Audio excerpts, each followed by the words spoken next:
திருப்புகழ் 521. திருத்தலம் கைலை மலை. அருணகிரிநாதர் அருளிய திருப்புகழ் 521 ஆழமான ஆன்மீக அர்த்தத்தை அறிந்து கொள்ளுவோம். மனித வாழ்வின் நோக்கம் இறைவன், இறைவனின் அருள், பக்தியின் உயர்வு மற்றும் முருகப்பெருமானின் கருணை குறித்து இந்த திருப்புகழ் பாடல் உணர்த்துகிறது. பாடலுக்கு வருவோம்.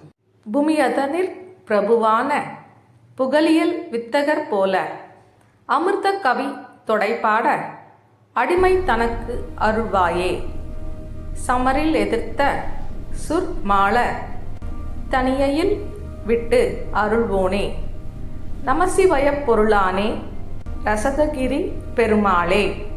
இதுவே இப்பாடலாகும். இந்த திருப்புகழின் பொருளை காண்போம். பூமியதனிற் பிரபுவான, இந்த உலகில் தலைவனாக வாழ வேண்டும் என்று மனிதன் விரும்புகிறான்.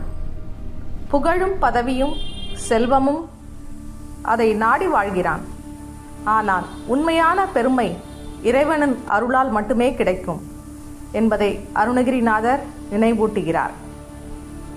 அடுத்த வரி, புகழியல் வித்தகர் போல, புகழ்பெற்ற ஞானிகளும் முனிவர்களும் போல உயர்ந்த அறிவும் பக்தியும் பெற வேண்டும் என்று அருணகிரிநாதர் விரும்புகிறார். உலக அறிவு மட்டுமல்ல, இறைஞானம் மனிதனை உயர்த்துகிறது என்பதை நினைவில் கொள்ள வேண்டும். அமிர்த கவி தொடைப்பாட என்ற வரியில் இறைவனை புகழ்ந்து பாடப்படும் பக்தி பாடல்கள் அமிர்தம் போன்றவை. அந்த தெய்வீக கவிதைகளை பாடும் திறமை எனக்கு அருள வேண்டும் என்று முருகனை மனதார வேண்டுகிறார். இறைவனை புகழும் நாவே வாழ்க்கையின் பெரிய வரம் என்று இங்கு கூறப்படுகிறது. அடுத்து, அடிமை தனக்கு அருள்வாயே. இறைவனுக்கு அடிமையாக இருப்பதே உண்மையான சுதந்திரம். அகந்தையை விடுத்து இறை அன்பில் வாழும் மனப்பான்மை வேண்டும் என்று அருணகிரிநாதர் முருகனை நாடுகிறார். சமரில் எதிர்த்த சுர்மாள என்ற வரியில் அசுரர்களை போரில் வென்று உலகத்தை காத்த வீரன் முருகன். இது வெளிப்போரையே அல்ல, மனிதனுள் உருக்கும் காமம், கோபம், பொறாமை போன்ற அசுர குணங்களை அழிக்கும் சக்தியையும் குறிக்கிறது.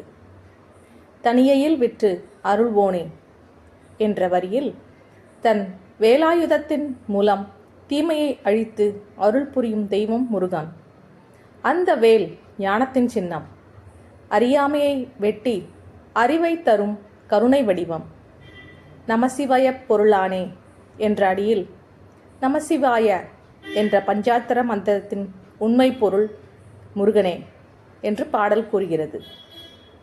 சிவனின் ஞானமும் சக்தியும் முருகனில் அமைந்துள்ளது என்று இப்பாடல் அமைந்துள்ளது.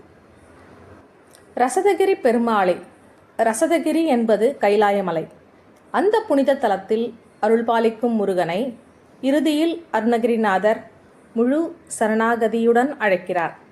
உலக வாழ்க்கையை தாண்டி ஆன்மீக உயர்வை தரும் அருள் வேண்டுகிறார்.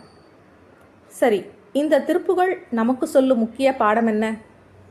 புகழும் பதவியும் நிலையற்றவை. இறைவன் நினைவும் பக்தியும் தான் நித்தியமான செல்வம். முருகனை நினைத்து வாழும் வாழ்க்கையே ஆனந்தமான வாழ்க்கை. முருக பக்தர்கள் அனைவரும் இத்திருப்புகழை பாடி முருகன் அருள் பெற வேண்டுகிறேன். மீண்டும் அடுத்த திருப்புகழில் சந்திப்போம். நன்றி, வணக்கம். இந்த திருப்புகழ் பிடித்திருந்தால் லைக், ஷேர் அண்ட் சப்ஸ்கிரைப் செய்யுங்கள்.